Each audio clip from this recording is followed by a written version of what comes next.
Welcome, learner, to today's deep dive. The next time you walk past a massive, colorful mural painted on the side of a brick building, you'll probably, stop for a second. Yeah, look up, maybe snap a quick photo. Exactly. You think to yourself, like, wow, that's beautiful. And then you just keep walking. You view it purely as decoration, right? Right, which is completely natural. But what if that splash of color you just walked by was actually a highly calculated, meticulously engineered piece of urban infrastructure? I mean, it completely disrupts how we're taught to interpret our physical environment.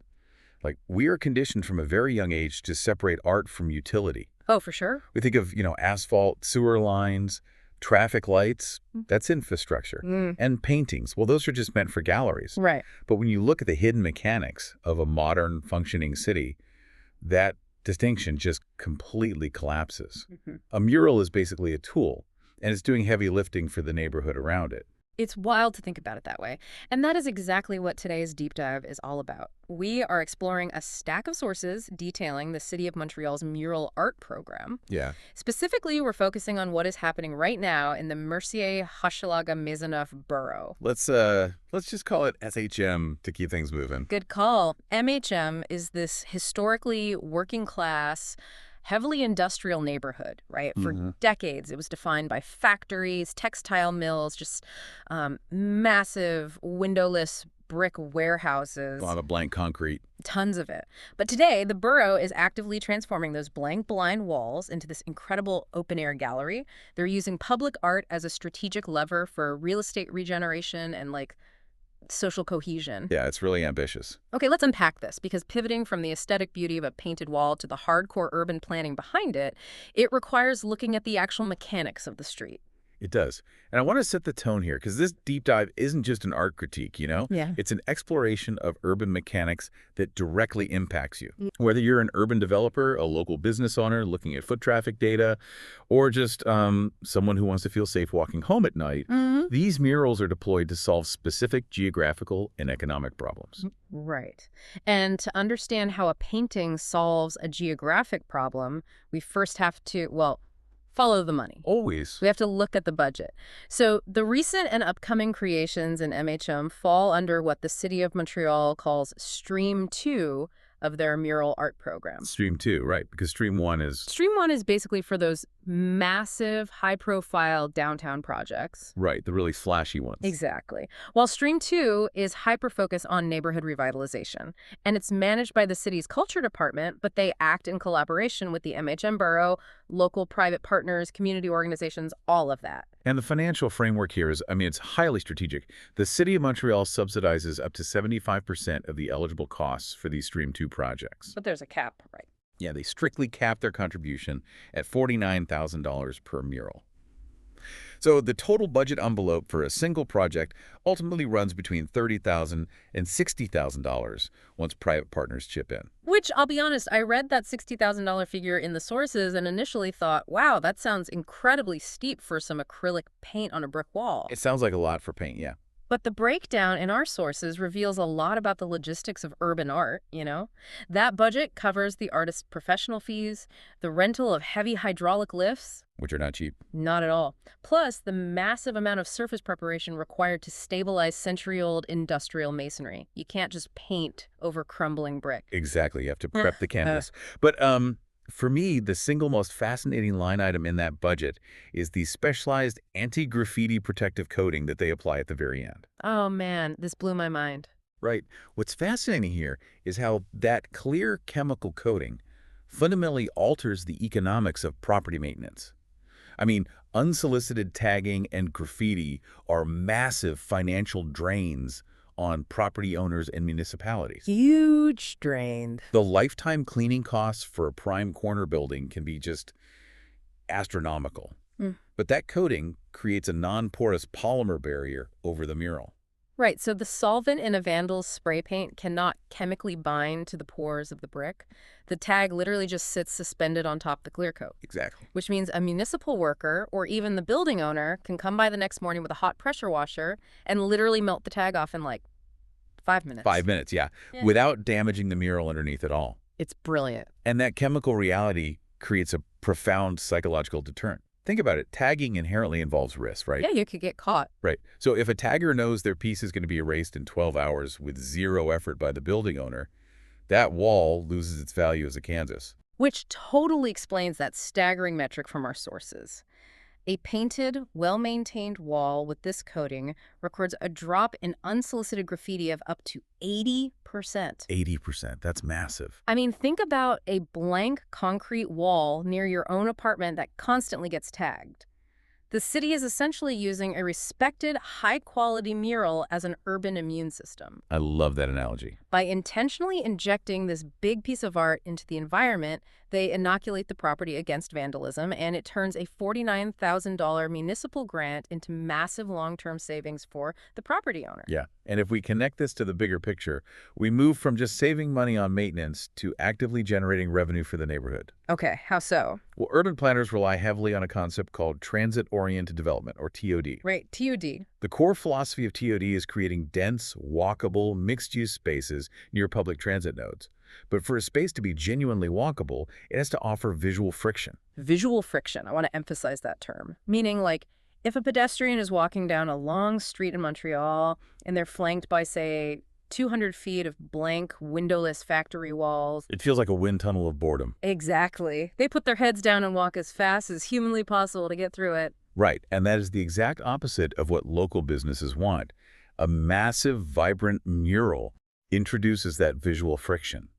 It increases what planners measure as pedestrian dwell time. People physically slow down. They literally decelerate, they stop, they look, they point out details to their kids, they take photos. And when a crowd is lingering on a sidewalk instead of speed walking, they suddenly notice the independent bakery across the street, or they smell the coffee from the local cafe. The art essentially traps their attention in the commercial zone. And this is a measurable phenomenon. Increasing dwell time directly translates to increased ground floor commercial revenue, so that initial municipal investment in a mural is actually a highly efficient economic catalyst. It pays for itself. It does. It helps retain commercial tenants, it bolsters local tax revenue, and drives up the value of the adjacent real estate. Okay, I understand the economic theory, but this brings up a massive red flag for me. Yeah. If foot traffic doubles and the local shops make more money, property values and commercial rents inevitably go up. That might be great for the landlord, but what about the working class families and the, independent mechanics who have lived in MHM for decades? Right. If the city is just parachuting in to slap $60,000 murals on walls to raise property values, doesn't that risk feeling like a top-down gentrification project entirely disconnected from the people who actually live there? Well, that is the central tension of any urban regeneration project. Planners call it the beautification paradox. The beautification paradox. Yeah, how do you improve a neighborhood without displacing the neighborhood? The MHM borough attempts to solve this through a strict mandate within Stream 2 called cultural mediation. Cultural media? Yes. The murals are not chosen by a secluded committee in City Hall. The community must be fundamentally integrated into the ideation process before a single drop of paint hits the wall. See, I read that, and to me, cultural mediation sounds like a recipe for a design by committee disaster. It can sound that way, yeah. I mean, I can easily picture a messy town hall meeting where 50 people are arguing over paint colors, and you end up with a compromised kind of generic image that means nothing to anyone. How do they actually extract a unified professional piece of art from an entire neighborhood? They do it by embedding the artist as a listener, not a dictator. Let's examine a standout piece from the 2025 cohort to see the mechanics of this. It's called Le Géant de Tétro, the Giant of Tétro. Oh, located at 7975 Hochelaga Street, right? Exactly. This project originated from direct consultations with local citizens who specifically wanted to revitalize the Mercier East area. The chosen artist goes by TEO. Right, TEO. Right. He didn't just solicit random opinions from adults. He embedded himself in the local elementary school, Saint Louis de Marillac. And this is the part I found so cool in the sources. Instead of asking the kids, like, hey, what should I paint? He spent weeks conducting workshops asking them about their daily reality. Yes. He asked them to describe their actual walk home from school. And he took the specific visual elements the kids prioritized, their houses, their soccer balls, trains, their friends, and he wove them into a cohesive professional design. It's so smart. The final mural features this massive, benevolent giant, symbolically guiding and protecting the children on their journey home, moving through those exact local elements. The functional urban planning aspect of this specific mural is incredible too, because by placing this massive, brightly colored, child-centric piece of art directly on the main walking route to the school, it acts as a psychological traffic calming measure. Exactly. When drivers turn onto Hochelaga Street and see a 3-story tall mural of a giant protecting children, it triggers the subconscious spatial awareness.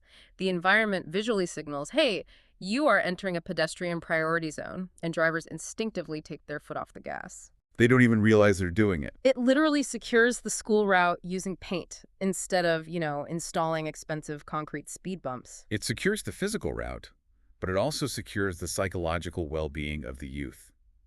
When those kids walk past that wall, they see their own narratives elevated to a monumental scale. Wow, yeah. It creates immediate territorial attachment.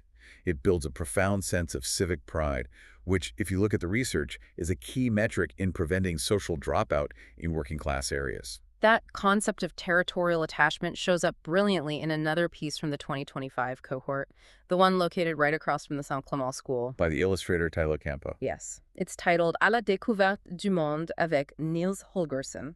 Basically, discovering the world with Niels Holgersson, which is based on this classic Swedish folktale about a boy who learns empathy by traveling the world on the back of a farm goose. Following a flock of wild geese, right? Yeah. But it's a universal story about respecting nature. But Campo made a very deliberate structural change to the imagery to make sure it functions specifically for MHM. Oh, right. The birds. Yeah. Instead of painting standard European geese, Campo replaced them with outards. The Canada geese. The Canada geese that famously migrate over Quebec every single year. So the kids at Saint Clément School don't just see a random Swedish fairy tale. They see the actual birds that fly over their own recess yard, elevated into this grand, magical narrative. It gives the children psychological ownership of the space. Exactly. They feel fiercely protective of that wall because it reflects their specific environment. But this raises an important question about who exactly the environment is reflecting in a changing borough. Because MHM is experiencing a massive demographic shift right now. Definitely. You have a deeply rooted population of older industrial workers, and then you have this massive influx of young, progressive families moving in to find affordable housing. Which creates friction. A lot of friction. Which brings us to the mural on Valois Avenue by the artist Ben Cayley. It's titled Le Vieil et l'Enfant, or The Old Man and the Child. It addresses that demographic friction head-on. The visual language on this one is deeply symbolic.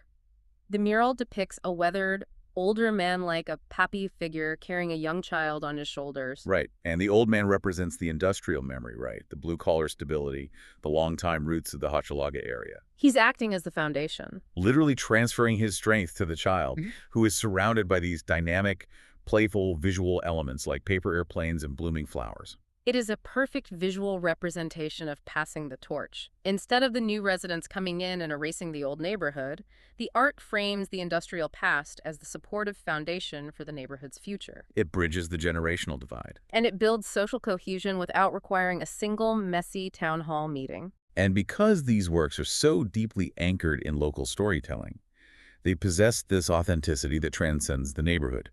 They're no longer just local secrets used for traffic calming. They have evolved into major urban attractions. And here's where it gets really interesting, because we can look at the immediate present. Because of all this social anchoring, these murals are drawing huge crowds right now. Oh, absolutely. Right now, in the summer of 2026, the scaffolding is up all over the borough. The preparatory work for the 2026 cohort started back in the spring with power washing and priming. And the execution phase is happening on the streets right now from July to September, with all the inaugurations scheduled for mid-October.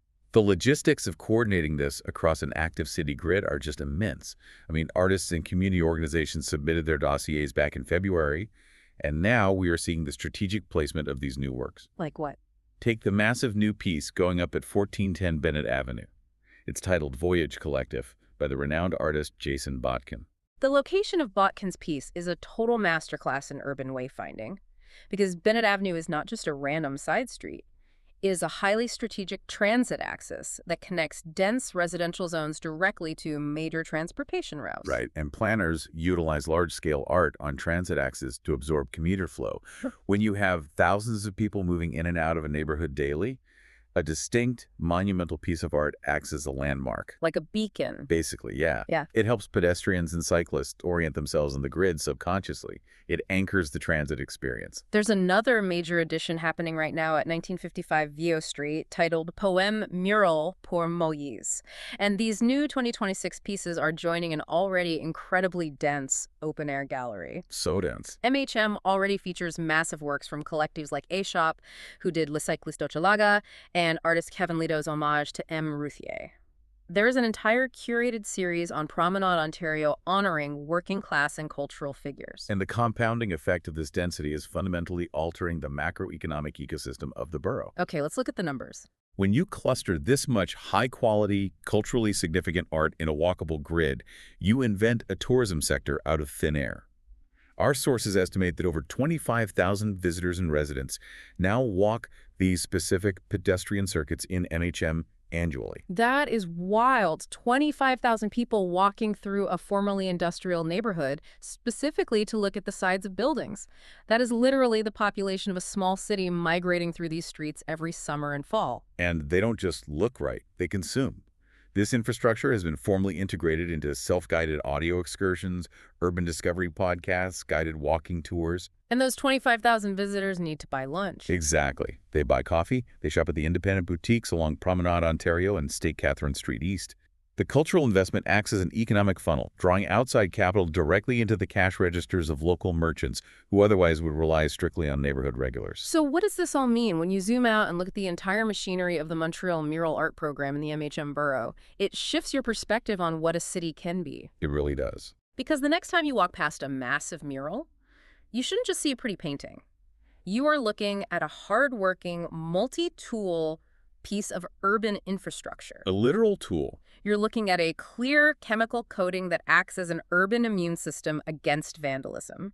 You're looking at a psychological traffic calming device that slows down cars near a school. An economic catalyst. Yes, an economic catalyst that forces pedestrians to linger and spend money. And, maybe most importantly, you're looking at a cultural anchor that bridges the gap between retired industrial workers and the new families moving in down the street. Because knowledge is only valuable when you can see how it applies to the world around you. Right. The transformation of the MHM borough proves that public art is not just, a luxury line item in a municipal budget. It's not something a city does only when there's surplus cash lying around. It is a fundamental structural necessity for building a resilient, safe, and economically viable urban environment. It is the invisible scaffolding holding the community together. But as we wrap up today's deep dive, I want to leave you with a lingering thought. We touched earlier on the beautification paradox, right? A gentrification aspect. Right. We have seen how incredibly successful this mural program is at making MHM a highly desirable, culturally rich, and economically vibrant place to live and visit. But if the art does its job too well, if the dwell time increases commercial profits and the massive influx of urban tourists continues to drive up property values, how does a city balance that undeniable success without eventually pricing out the very working-class residents and local school children whose stories inspired the murals in the first place? It's the big question. When the blank industrial walls become world-class art, who gets to afford the apartments behind them? It is the ultimate tightrope walk of modern urban development, and it is something for you to mull over the next time you stop on the sidewalk to admire a brightly painted brick wall. Thank you for your attention. You can find all our articles, columns, and special editions in audio and text formats. Our content is accessible on mobile, tablet, computer, and television via wikiresidence.ca. Please feel free to share your comments and suggestions with us.